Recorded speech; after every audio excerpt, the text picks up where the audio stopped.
Hi guys, welcome back to the yet another episode of our channel. இன்றைக்கி என்ன கதைனா கதை தான் கதையே புரியல. ஆக்சுவலாக இன்றைக்கி நான் கதை சொல்ல போகிறேன், நீங்கள் கதை கேட்க போகிறீங்க. கதை கேட்க ரெடியாடா? ஸோ இன்றைக்கி நம்ம என்ன வீடியோவில் பார்க்க போகிறோன்னா ஸ்டோரி நரேஷன் உங்களுக்குலாம் எப்படி தெரியல, ஆனால் எனக்கு ரொம்பவே கஷ்டமான ஒரு விஷயம். நான் இருந்தாலுமே எனக்கு அந்த ஸ்டோரி நரேஷன்றது பிடிக்கும், ஒரு ஆர்வம் நமக்கு அதில். ஸோ நான் நிறைய ஸ்டோரிஸுமே என் ஃப்ரெண்ட்ஸ் கிட்ட சொல்லியிருக்கேன். அவங்க புரிஞ்ச மாதிரி தலையை ஆட்டுவாங்க. ஆனால் நான் இன்றைக்கி தான் ரியலைஸ் பண்ணேன் நான் சொல்கிற ஸ்டோரி அவ்வளோ மட்டமாக இருக்குன்ட்டு. நான் என்ன கன்வே பண்ண வரேன்னே யாருக்குமே புரிஞ்சிருக்காதுன்னு எனக்கே இன்றைக்கி தான் புரிய வந்தது. ஏன்னா நான் இந்த வீடியோவை 3rd டைம் ரெக்கார்ட் பண்ணிகிட்ருக்கேன். ஹோப்ஃபுல்லி இந்த வீடியோவாச்சு நல்லா வரும் நான் எதிர்பார்க்குறேன். இன்றைக்கி என்ன ஸ்டோரி பார்க்க போகிறோன்னா காலேஜ் நாட்கள் சம்பவங்கள். அதில் காலேஜ் டேஸில் நடந்த ஒரு சம்பவம் இருக்குது என்கிட்ட. ஸோ அந்த சம்பவத்தை நான் உங்ககிட்ட ஸ்டோரியை சொல்ல போகிறேன். ஓகே, வீடியோக்குள்ளே போகலாமா? Let's start the story start பண்ணுறதுக்கு முன்னாடி எங்கள் காலேஜில் உள்ள ரூல்ஸ் அண்ட் ரெகுலேஷன்ஸ்லாம் நான் உங்ககிட்ட சொல்லிடுறேன். நான் மெயினான ரூல்ஸ் அண்ட் ரெகுலேஷன்ஸ் மட்டும் சொல்கிறேன், எல்லாத்தையும் சொல்ல விரும்பலை நான். ஸோ இந்த கதைக்கு தேவையான ரூல்ஸ் அண்ட் ரெகுலேஷன்ஸ் மட்டும் நான் சொல்லிடுறேன். ஃபர்ஸ்ட் என்னென்னா, எங்கள் காலேஜில் ஃபோன் அலோட் கிடையாது. ஆக்சுவலாக நாங்கள் அட்மிஷன் போடும்போது சொன்னாங்க, இது போல் நீங்கள் கிளாஸ் ஹவர்ஸில் மட்டும்தான் ஃபோன் யூஸ் பண்ணக்கூடாது, ஸ்டாஃப்லாம் இல்லைன்னா நீங்கள் ஃபோன்ஸ் யூஸ் பண்ணிக்கலாம், பிரச்சனை இல்லை, நீங்கள் உங்கள் ஃபோன்ஸ் உங்ககிட்டயே வச்சுக்கலாம் தான் சொல்லி எங்களுக்கு அட்மிஷன்லாம் போட்டாங்க. பட் உள்ளே போன பிறகு தான் தெரிஞ்சுது phone strictly not allowed in my college. So நாங்கள் ஃபோன் எடுத்துகிட்டு போவோம். எடுத்துகிட்டு போயிட்டு ஸ்டாஃப் ரூமில் சப்மிட் பண்ணுறோம். ஸ்டாஃப் ரூமில் சப்மிட் பண்ணிட்டு ஈவினிங் ரிட்டன் வீட்டுக்கு போவோம்ல, அப்போ போகும்போது நாங்கள் ஃபோனை எடுத்துகிட்டு போயிடுவோம். ஸோ செகண்ட் ரூல் என்னென்னா, எங்கள் காலேஜில் பாய்ஸ் அண்ட் கேர்ள்ஸ் அவ்வளோ பேசிக்கூடாது. என்ன ஸோ எல்லா காலேஜ்லையுமே வைப்பாங்கல்ல, எல்லா காலேஜ்லையும் சொல்லக்கூடாது, ஸோ ஸ்கூல்ஸ்லாம் வைப்பாங்களே பாய்ஸ் அண்ட் கேர்ள்ஸ் பேசிக்கூடாது, என்ன அப்படி தான் இருக்கணும் அப்படிலாம் சொல்லுவாங்களே. ஸோ அது போல் அந்த ஒரு ரூல்ஸும் எங்கள் காலேஜில் உண்டு. நாங்கள் அவ்வளோ பேசிக்க மாட்டோம், ஆனால் அதுலேயுமே காதல்லாம் பண்ணுவாங்க. அதெல்லாம் none of my business. So இவ்வளோதான் நம்ம ஸ்டோரிக்கு. இந்த ரூல்ஸ் அண்ட் ரெகுலேஷன்ஸ் மட்டும் போதும். நம்ம கதைக்குள்ளே போகலாம், ஆரம்பிக்கலாங்களா? கதை எங்கேருந்து ஸ்டார்ட் ஆகுதுன்னா, எங்கள் கிளாஸ் ரூமில் இருந்து. ஆக்சுவலாக அன்றைக்கி செமஸ்டர் ஸ்டடி ஹாலிடேஸ் விட்டுருந்தாங்க. ஸ்டடிஸ் ஹாலிடேஸில் நீங்கள் போயிட்டு காலேஜில் என்ன பண்ணுறீங்க அப்படிலாம் உங்களுக்கு கேள்வி வரும், நான் சொல்கிறேன். காலேஜில் நோடியூ ஃபார்ம்னு ஒன்று கொடுப்பாங்க. நோடியூ ஃபார்மே பெரிய ஸ்கேம் தான் காலேஜில். அந்த நோடியூ ஃபார்மில் காலேஜில் இருக்க ஸ்டாஃப் மெம்பர்ஸ் கிட்டலாம் சைன் வாங்கிட்டு வரணும், அதை வாங்கிட்டு வந்தால் தான் உங்களுக்கு ஹால் டிக்கெட் ப்ரொவைட் பண்ணுவோம் அப்படின்ற மாதிரி சொல்லுவாங்க. ஸோ நாங்கள் பாதி பேர்கிட்ட சைன் வாங்கிட்டோம், இன்னும் கொஞ்சம் பேர்கிட்ட சைன்லாம் வாங்க வேண்டியது இருந்தது. ஸோ அதனால் காலேஜ்க்கு வந்துடணும். எங்கள் காலேஜில் அப்போ அந்த டைமில் ஸ்டடி ஹாலிடேனால காலேஜில் கிளாஸ் எல்லாம் ஆக்குப்பை பண்ணிக்காதீங்கன்னு தான் சொன்னாங்க. ஆனால் என் கிளாஸில் நிறைய பேர் அன்றைக்கி வந்திருந்தோம். ஸோ காலேஜில் சரி ஓகே கிளாஸில் உட்காந்துக்கோங்கன்ற மாதிரி சொல்லிட்டாங்க. நாங்கள் கிளாஸில் உட்காந்துட்டு இருந்தோம் எல்லோரும். அப்போது இன்டர்வல் பெல் அடித்தாங்க. இன்டர்வல் டைம்னால எல்லாருமே வெளில போயிட்டாங்க. ஸோ அந்த டைமில் தான் இப்போ சம்பவம் நடக்குது, ஸ்டார்ட் ஆகுது. நான் ஆக்சுவலாக இதில் நான் யார் பேரையும் சொல்ல விரும்பலை, ஏன்னா நான் இன்னும் காலேஜ்லேருந்து சர்டிஃபிகேட்ஸ்லாம் எதுவுமே வாங்கவே இல்லை. ஸோ நம்ம இதை யார் பேரையும் இன்வால்வ் பண்ண வேணாம்னு நான் நினைக்கிறேன். ஸோ உங்களுக்குலாம் குழப்பக்கூடாதுன்னு ஃப்ரெண்ட் ஏ ஃப்ரெண்ட் பி அப்படின்னு நான் சொல்கிறேன் அவங்கக்கிட்ட. ஸோ நான் என் ஃப்ரெண்ட் ஏ ஃப்ரெண்ட் பி 3 பேரும் நாங்கள் காலேஜுக்கு வந்திருக்கோம். காலேஜ் கிளாஸ் ரூமில், எங்களோட கிளாஸ் ரூமில் நாங்கள் இருக்கோம். அப்போ தான் இந்த ஃப்ரெண்டே ஒரு சம்பவம் பண்ணோம். அவள் என்ன சொன்னான்னா, இது போல் அவளுக்கு டேட்டா பற்ற மாட்டேங்குது, மொபைல் டேட்டா எனக்கு பற்றலை, ஒரு நாளைக்கு 1.5 GB தான் இருக்குது, ஸோ எனக்கு அன்லிமிட் வேணும், ஸோ என்னோடய ஃபோன் 5G தானே, நம்ம நெட்டை 5Gயாக மாற்றக்கூடாது அப்படின்னு சொன்னான். ஸோ எனக்கு அதெல்லாம் எப்படி பார்த்தணும்னு தெரியாது, அப்போ இப்போவும் தெரியாது தான். ஸோ அவள் 5Gயாக சேஞ்ச் பண்ணணும் அப்படின்னு சொன்னால், என் கிளாஸில் ஒரு பையன் அவன் ஃபோனை இப்படி 5Gயாக மாற்றி வச்சுருக்கான், அன்லிமிட் டேட்டா வர மாதிரி மாற்றி வச்சுருக்கான். ஸோ நாங்கள் அவன்கிட்ட ஹெல்ப் கேட்டு அவன் அவன் ஃபோனை வாங்கி இதை போல் செட்டிங்ஸில் சேஞ்ச் பண்ணிகிட்டு இருந்தான். நானும் என்னோடய ஃப்ரெண்ட் பியோ, இன்னொரு பொண்ணு இருக்கான்னு சொன்னாங்க. நாங்கள் 2 பேர் என்ன பண்ணியிருந்தோம்னா, கிளாஸ் ரூம் வாசலில் நின்றுட்டு இருந்தோம். ஒரு கிளாஸ் ரூமில் 2 டோர் இருக்கும், ஒரு டோர் க்ளோஸில் இருக்குது, இன்னொரு டோர் ஓப்பனில் இருக்குது. அந்த ஓப்பனான சைடில் தான் நானும் அவளும் நின்றுட்டுருக்கோம், கையில் காசோடு நிற்கிறோம், நாங்கள் கேண்டீன் போகலான்ட்டு.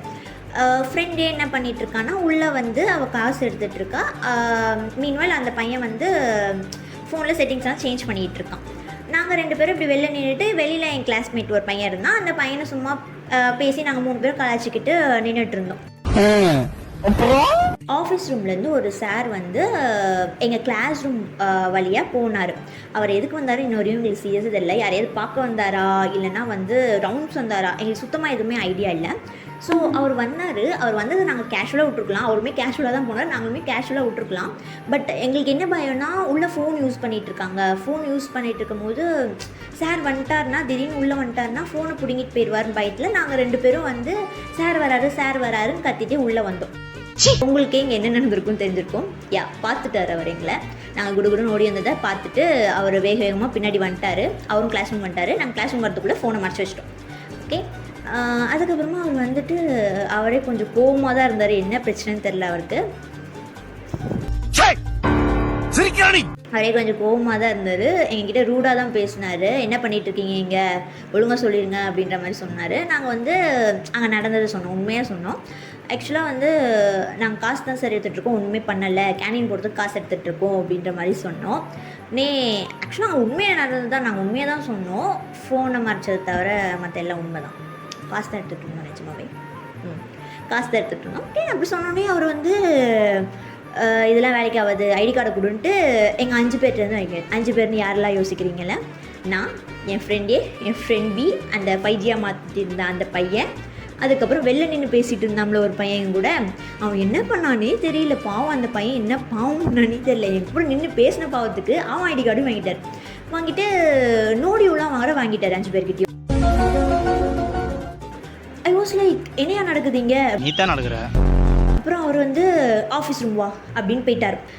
ஆக்சுவலாக டீப் டிஸ்கஷனில் 5 பேர் போயிட்டுருக்கோம். இதை போல் பாவநாசம் படத்தில் வர மாதிரி நான் எங்கே பார்த்தேன், என்னதான் விட்டு போயிட்டீங்களா?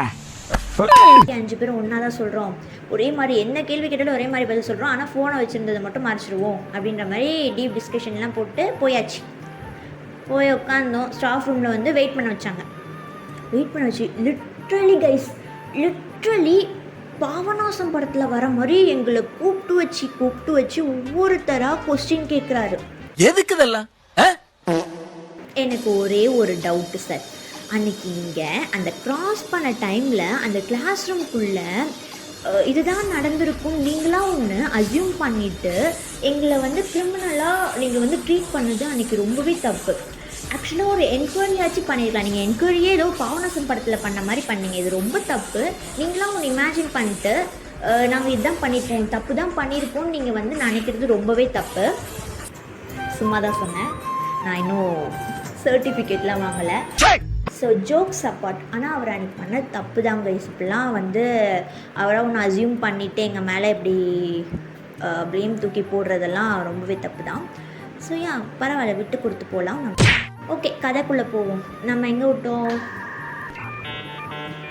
A few moments later. என்ன அப்புறம் கூப்பிட்டு உள்ளே என்ன நடந்தது, கிளாஸ் ரூம்குள்ளே என்ன நடந்தது சொல்லு, நான் உன்னை விட்டுடுறேன், உன்னோட நோடியூலாம் கொடுத்துட்றேன், உன்னோட ஐடி கார்டெலாம் கொடுத்துட்றேன்னு சொல்லிட்டார். நான் வந்து என்ன சொன்னேன்னா, இது போல் சார் நான் ஒன்றுமே பண்ணலை, அங்கே வந்து நாங்கள் காசு தான் எடுத்துகிட்டு இருந்தோம். ஆக்சுவலாக கையில் கூட பாருங்கள், கையில் காசு வச்சுருந்தோம். ஆக்சுவலாக நாங்கள் அன்றைக்கி கேண்டீன் போகிறதுக்கு தான் உள்ள காசு எடுத்துகிட்டு இருந்தால் நாங்கள் காசு கையில் வச்சுருந்தோம். கையில் கூட பாருங்கள், காசு என் கையில் தான் இருக்குது, நாங்கள் கேண்டீன் கூட இன்னும் போகலை, நீங்கள் எப்படி எங்கள் ஐடி கார்டையும் நோடியும் வாங்கிட்டு வந்துட்டீங்க அப்படின்னு சொன்னேன். உடனே எப்படி பார்த்தாரு, முறைச்சி பார்த்தாரு, போ அப்படின்ட்டாரு. எங்கள் 5 பேரையும் இப்படியே கூப்பிட்டு விசாரிச்சார். ஐ திங்க் எனக்கு 5 பேரும் ஒரே மாதிரி தான் சொல்லியிருப்போம்னு நினைக்கிறேன், எனக்கு சரியாக ஞாபகம் இல்லை. ஸோ அப்படின்னு சரின்ட்டு அதுக்கப்புறம் நாங்கள் திரும்ப வெயிட் பண்ணிகிட்டே இருந்தோன்னே சரி நம்ம தான் போயிட்டு சாரி சொல்லிட்டோம்ல, அதுக்கப்புறம் நம்ம என்ன நடந்ததுன்னு சொல்லிட்டோம்ல, நோடியூலாம் கொடுத்துருவாங்க, நம்ம போயிடலாம் அப்படின்ட்டு இருந்தோம். ஜாலியாக உட்காந்துட்டு இருந்தோம். உடனே அவர் வந்து கூப்பிடவே இல்லை எங்களை, ரொம்ப நேரம் ஆச்சு. நாங்களே போயிட்டு சார் என்ன சார் நோடியை கொடுங்க சார், மன்னிச்சிருங்க சார்லாம் கேட்டுட்டோம். உடனே அவர் வந்து திரும்பி இப்படி பார்த்துட்டு போய் அப்பாலஜி லெட்டர் எழுதிட்டு வா அப்படின்ட்டார். ப்ரோ எனக்கு தெரியாம வருது ப்ரோ. அதாவது ஆக்சுவலாக இந்த ரூல் நான் சொல்ல மறந்துட்டேன் கைஸ்.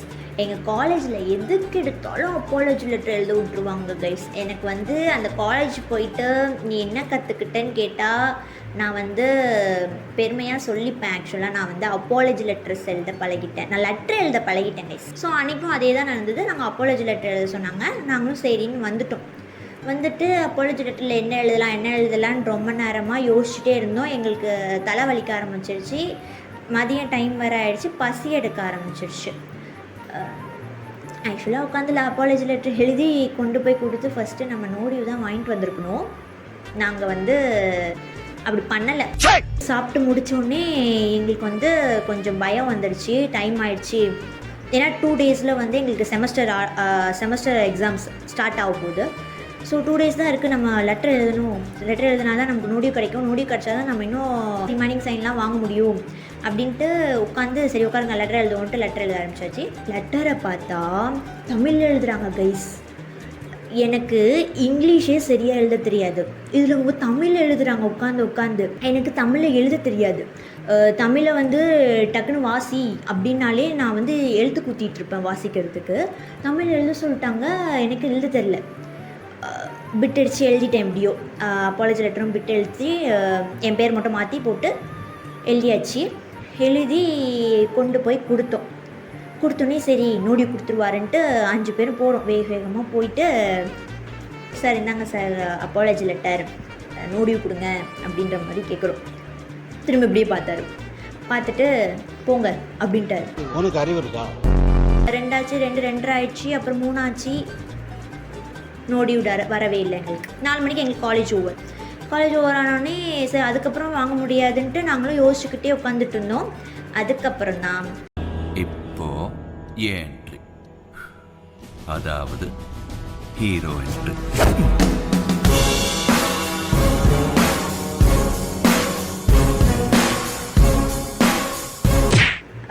எங்கள் தலைவன் அந்த அன்லிமிட் டேட்டாவாக மாற்றிட்டு இருந்தாம்ல, அவனுக்கு கொஞ்சம் பவுஸ் அதிகம் காலேஜில். ஏன்னா அவன் வந்து ஹாஸ்டல் ஸ்டூடெண்ட். ஸோ அவன் வந்து எல்லா ஸ்டாஃப்கிட்டையுமே நல்லாவே பேசுவான். ஸோ அவன் போயிட்டு அந்த சார்கிட்ட இது போல் சார் நாங்கள் ஒன்றுமே பண்ணல சார், இது போல் நோட் தான் நான் எடுத்துகிட்டு இருந்தேன், அந்த பொண்ணு காசு எடுத்துகிட்டு இருந்தது அது போல் சொல்லி சரி விடுடா நோடியை வந்து வாங்கிக்கொண்டு அதுக்கப்புறமா கடைசியாக அவன்கிட்ட கொடுத்து விட்றாரு. கிடைச்ச வரையும் லாபம் தான், ஓகே ஃபைன். 2 நாளில் எக்ஸாமு, அது கொடுத்தது பெருசு தான், ஓகே ஃபைன் அக்செப்டபிள். பட் இருந்தாலுமே இப்படி பண்ணியிருக்கக்கூடாது சார் நீங்கள். ஸோ அவ்வளோதான் கதை. அப்புறம் நோடியூ வந்து அவர் கொடுத்துட்டாரு, அந்த பையன்கிட்ட கொடுத்து விட்டாரு. நாங்களும் எடுத்து போட்டு வீட்டுக்கு கிளம்பியாச்சு. ஸோ அவ்வளோதான் கதை. அன்றைக்கி வந்து இந்த ஸ்டோரி வந்து எங்களுக்கு கொஞ்சம் ஸ்கேரியாக தான் இருந்துச்சு ஸ்டோரி வந்து. ஸோ அன்றைக்கி வந்து பயமாக தான் இருந்தது. ஆனால் இன்றைக்கி நினைக்கும் போது எனக்கு சிரிப்பு தான் வருது. என்னோடய ஸ்டோரியிலேருந்து நீங்கள் வந்து லேர்ன் பண்ணிக்க வேண்டிய லெசன் என்னென்னா, முதல் விஷயம் எதை பற்றும் பயந்து ஓடி வராதிங்க. ஓடி வந்தாலே நீங்கள் ஏதாச்சும் பண்ணீங்கன்ட்டு அசியூம் பண்ணிப்பாங்க அவங்களே. ஸோ செகண்ட் ஒன் என்னென்னா, வாய்ஸ் அவுட் பண்ணுங்கள் அவங்களுக்கு என்ன நடந்தது. நாங்கள் சொல்லியுமே அவர் வந்து புரிஞ்சிக்கலை எங்களை, அது வேறு விஷயம். விட்டுருங்க, என்ன பண்ணுறது.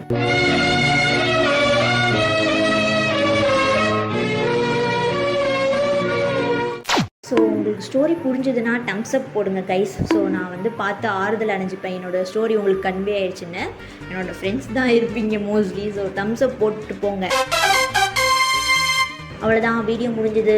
நன்றி, வணக்கம். Will see you on next video. Until then, take care. Bye bye.